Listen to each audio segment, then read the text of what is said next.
Shalom, puji Tuhan, umat-umat Tuhan yang dikasihi oleh Tuhan Yesus Kristus.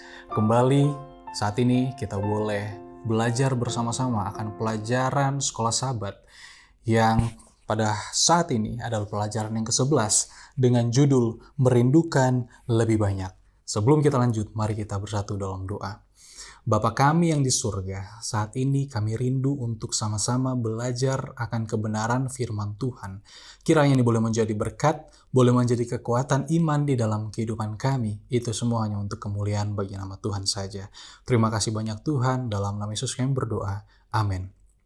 Saudara yang kasih di dalam Tuhan, pelajaran kita pada minggu ini memberikan kita banyak informasi yang sangat menarik. Teringat di saat saya masih kuliah dulu, saya mempelajari ilmu tentang tipologi. Bagaimana Alkitab berisikan tentang tipe dan antitipe. Tipe ini ada di dalam banyak sekali dijelaskan atau dituliskan di dalam Perjanjian Lama. Dan antitipe banyak juga dijelaskan atau disempurnakan nubuatan itu di dalam Perjanjian Baru. Dan pelajaran kita pada minggu ini sangat menarik. Karena banyak sekali informasi, simbol-simbol, upacara-upacara yang kita bisa baca, kita bisa dapatkan, ternyata itu memberikan banyak sekali makna rohani yang bisa menjadi sebuah pelajaran di dalam kehidupan kita sebagai umat-umat Tuhan, terlebih di waktu akhir-akhir ini. Saudara yang kasih dalam Tuhan, banyak informasi yang kita bisa lihat di dalam pelajaran kita. Seperti yang saya sudah katakan, ada tipe, ada antitipe. Artinya ada simbol dan juga ada realita yang terjadi. Mari kita coba lihat sedikit bersama bagaimana penulis pelajaran sekolah Sabat kita menerangkan akan pelajaran ini. Dimulai di saat orang Israel keluar dari tanah Mesir. Di saat kita melihat mereka keluar hanya seperti orang-orang yang bebas daripada perbudakan, tetapi ada makna rohani yang sangat luar biasa. Bagaimana mereka dibebaskan dari perbudakan, sama seperti Anda dan saya, kita pada saat ini, kita telah dibebaskan, kita telah dimerdekakan dari dosa. Dan kita melihat bagaimana di saat mereka menyeberangi Laut Mati. Secara tidak langsung, ini mengartikan bahwa di saat mereka melewati Laut Mati, di saat mereka mengikuti Musa, mereka dibaptiskan. Ya, mereka dibaptiskan, mereka dikuduskan. Kenapa? Apakah ini sebuah kebetulan? Ini adalah rencana Tuhan yang Tuhan berikan kepada mereka. Lanjut lagi perjalanan mereka. Apa yang terjadi? Tuhan suruh Musa untuk buat Ka'bah. Bagaimana Tuhan memerintahkan Musa dan juga orang Israel untuk membangun sebuah Ka'bah, bait suci, untuk mereka merasakan akan kehadiran Tuhan di tengah-tengah mereka. Dan dalam pelajaran Ka'bah, saya yakin dan percaya kita mengerti akan pelajaran ini, bagaimana banyak sekali ritual atau simbol-simbol yang dilakukan pada saat itu. Kita melihat bagaimana ada banyak sekali ritual agama yang dilakukan. Jika kita tidak mengerti akan makna rohani secara sesungguhnya, kita bisa sedikit salah mengerti. Artinya, saudara yang kasih dalam Tuhan, kita bisa melihat bagaimana simbol-simbol ini kita bisa tarik di dalam kehidupan kita menjadi sebuah realita secara spiritual, dan ini bisa menjadi kekuatan iman dalam kehidupan kita.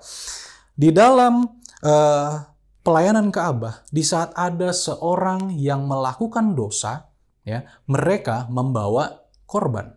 Dan apa yang mereka lakukan? Mereka angkat tangan mereka di atas korban tersebut, dan mereka sendiri yang sembelih korban tersebut. Apa arti dari ini, saudara?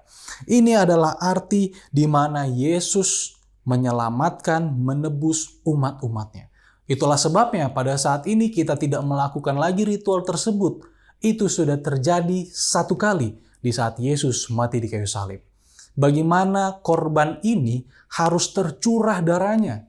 Sangat mengerikan, saudara-saudara. Di saat kita melakukan dosa, kita melihat darah itu tercurah.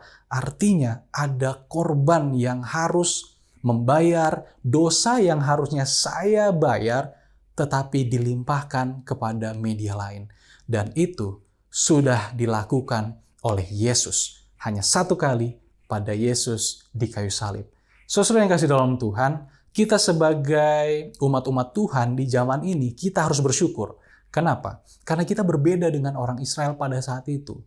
Kita bisa mendapatkan banyak informasi. Di saat kita taat sama Tuhan, akan ada kelepasan, akan ada tuntunan Tuhan. Dan di saat kita tidak mau taat, kita tidak mau setia sama Tuhan, ada konsekuensi yang harus kita dapatkan. Sayangnya, bangsa Israel tidak mengetahui banyak hal akan itu. Kenapa? Karena mereka belum dapat Alkitab. Mereka tidak mendapatkan banyak informasi. Harusnya Anda dan saya bersyukur karena kita bisa mendapatkan banyak sekali informasi dari pelajaran perjalanan bangsa Israel yang bisa menjadi kekuatan secara rohani di dalam kehidupan kita, orang-orang Kristen, di zaman yang sudah semakin dekat akan kedatangan Tuhan yang kedua kali.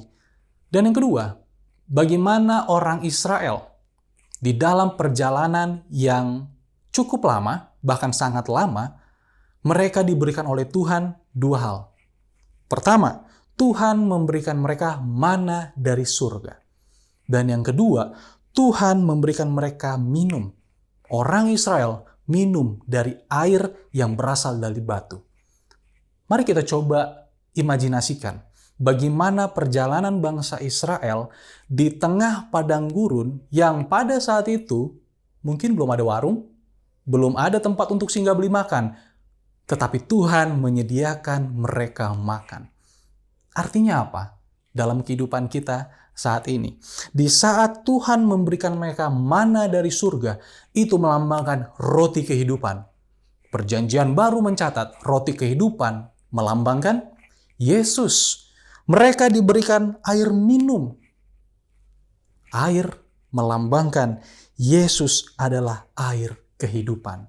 Secara manusia, secara fisik, kalau kita tidak makan, kita tidak minum, kita hanya akan bisa hidup beberapa waktu, beberapa hari, atau beberapa minggu. Ya, Tuhan memberikan kita roti hidup dan air hidup, supaya secara rohani, secara spiritual, kita boleh tetap hidup. Itulah sebabnya Tuhan memberikan simbol ini, memberikan kita sebuah info yang sangat baik, sehingga kita boleh tetap merasakan akan roti hidup, air hidup itu. Bagaimana caranya kita bisa mendapatkan itu semua? Melalui mempelajari firman Tuhan dengan iman.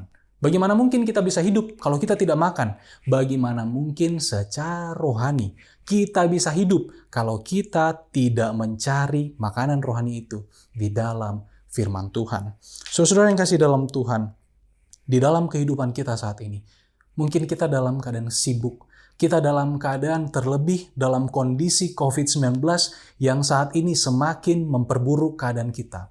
Banyak saudara-saudara kita, umat-umat Tuhan yang sedang dalam kesulitan kehidupan secara ekonomi, secara kesehatan. Sehingga kita berpikir, di mana Tuhan? Di mana Tuhan bisa membantu saya? Saudara yang kasih dalam Tuhan, kita bisa mendapatkan kedamaian jauh lebih dari apa yang kita bisa harapkan. Seringkali kita di saat ada masalah, di saat kita sering ada pergumulan, kita tidak datang sama Tuhan. Masalahnya adalah seringkali kalau kita ada masalah secara pribadi, atau secara keluarga, atau bahkan berjemaat, sehingga saya tidak mau lagi ke gereja, saya tidak mau lagi berdoa. Katanya Tuhan baik, katanya Tuhan akan selalu bersama dengan saya, tetapi kenapa ada masalah? Saudara yang kukasihi di dalam Tuhan, meskipun dalam keadaan sulit, Pena Inspirasi berkata, kita tidak selalu mau untuk datang kepada Yesus dengan pencobaan dan kesulitan kita. Kadang-kadang kita menuangkan masalah kita ke telinga manusia dan menceritakan kesengsaraan kita kepada mereka yang tidak dapat menolong kita, dan lalai untuk menceritakan semuanya kepada Yesus yang mampu mengubah jalan sedih menuju jalan-jalan sukacita dan kedamaian. Di era modern ini, seringkali kalau kita ada masalah, apa yang kita lakukan? Posting di Facebook, posting di Instagram, posting di status WhatsApp. Gantinya kita bawa setiap pergumulan, permasalahan kita kepada Tuhan. Kita serahkan itu semua kepada hal-hal, bahkan orang-orang yang tidak bisa menolong kita. Bahkan bukan hanya menolong, seringkali kalau kita salah orang untuk ngobrol, untuk sharing akan masalah kita, masalah semakin banyak.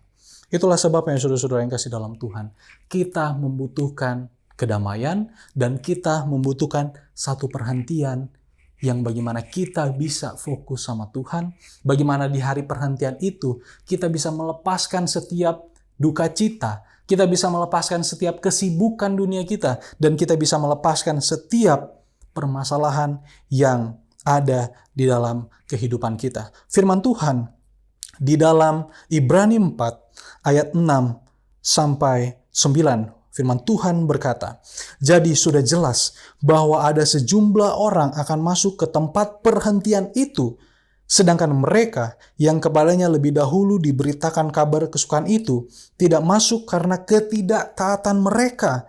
Sebab itu, ia menetapkan pula suatu hari, yaitu hari ini, ketika ia setelah sekian lama berfirman dengan perantaraan Daud, seperti dikatakan di atas, pada hari ini, jika kamu mendengar suaranya, janganlah keraskan hatimu. Sebab andai kata Yosua telah membawa mereka masuk ke tempat perhentian, pasti Allah tidak akan berkata-kata kemudian tentang suatu hari lain. Jadi masih tersedia suatu hari perhentian, hari ketujuh bagi umat Allah." Saudara-saudara yang dikasihi oleh Tuhan kita, Yesus Kristus, pada hari ini, di saat kita mendengarkan kebaikan firman Tuhan, jangan keraskan hatimu. Kenapa? Karena hanya di saat kita datang kepada Tuhan, kita akan mendapatkan kedamaian. Tuhan menyediakan satu hari perhentian untuk Anda dan saya, dan kita semua makhluk hidup manusia, untuk berhenti sejenak dari setiap problema, masalah, dan setiap pergumulan kehidupan secara duniawi. Tuhan rindu agar kita datang sama Dia. Hari ini, saudara yang kasih dalam Tuhan, mungkin ada kesulitan atau pergumulan, berhenti sejenak. Mari kita datang sama Tuhan, sehingga pelajaran kita pada sepanjang minggu ini bisa menjadi kekuatan iman dalam kehidupan rohani kita. Pelajaran kita, saudara-saudara, sangat baik. Di saat Tuhan menyediakan hari perhentian, itu bukan disediakan hanya untuk orang-orang perjanjian lama. Tetapi hari perhentian itu sudah disediakan dari sebelumnya, dari sebelum kita ada, dunia diciptakan. Saat ini dan seterusnya akan ada hari perhentian di mana Anda dan saya akan merasakan kedamaian, sukacita. Kita tidak akan lagi merasa adanya permasalahan kehidupan. Jadi, masih tersedia suatu hari perhentian, hari ketujuh bagi umat Allah. Saudara-saudara yang kasih dalam Tuhan, lelah Anda bekerja sepanjang satu minggu, saya yakin lelah. Pekerjaan kita berbeda-beda, tanggung jawab kita berbeda-beda. Mari, hari Sabat, kita berhenti. Lupakan, tinggalkan itu sejenak setiap pergumulan duniawi kita. Kita datang sama Tuhan. Kenapa? Karena ini adalah menjadi simbol bagaimana kita akan hidup di surga nanti. Karena setiap detik di surga adalah hari Sabat. Kiranya pelajaran hari ini, sepanjang minggu ini, boleh menjadi berkat, menjadi kekuatan iman di dalam kehidupan kita. Mari kita berdoa. Terima kasih Tuhan, karena kami boleh sama-sama belajar. Kami boleh sama-sama mengerti akan kasih dan kebaikan Tuhan. Tuntun kami Tuhan dengan roh-Mu, agar kami boleh menjaga kekudusan akan hari Sabat. Sehingga kami boleh melepaskan setiap problema kehidupan kami, setiap masalah dunia kami. Dan kami mau datang kepada Tuhan. Kami merindukan akan sukacita surga dan kedamaian boleh menjadi bagian kami. Dan di saat kami menjaga kekudusan akan hari Sabat, kami pun merasakan akan kedamaian surga yang menjadi bagian kehidupan kami, keluarga kami, bahkan orang-orang yang ada di sekitar kami. Kehendak Tuhan yang jadi bukan kehendak kami. Terima kasih Tuhan, dalam nama Yesus. Amin. Terima kasih untuk saudara-saudara yang sudah mendengarkan dan menonton akan video ini. Jangan lupa like, bagikan video ini, dan jika ada mau memberikan komentar, silahkan tulisan komentar Anda, dan Tuhan Yesus memberkati.